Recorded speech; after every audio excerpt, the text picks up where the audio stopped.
अस्सलाम वालेकुम, मैं हूं एहसान उल्लाह। जिंदगी ऐसे गुजारें कि लोग आपको हमेशा याद रखें।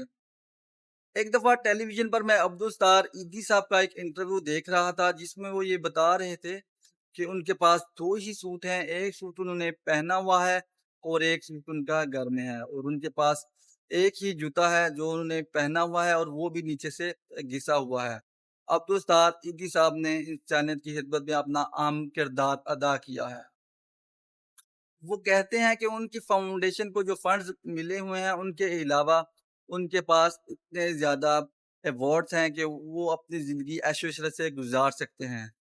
लेकिन वो कहते हैं कि वो अपना सारा मालो-दौलत इंसानी फलाह पर लगाने में ही बेहतरी समझते हैं। अब्दुल सत्तार इदी साहब हमारे लिए रोल मॉडल हैं। अब्दुल सत्तार इदी साहब का मकसद पैसा और मालो-दौलत जमा करना नहीं था। उनका मकसद इंसानी फलाह व बहबूद था।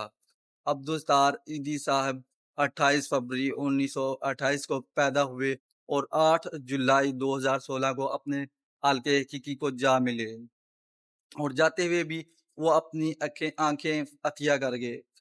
मेरा भी 2026 का ये आपके लिए पैगाम है कि आप भी अपने सोर्सेज इंसानी फलाह में लगाएं और इंसानियत की खिदमत में अपना किरदार अदा करें।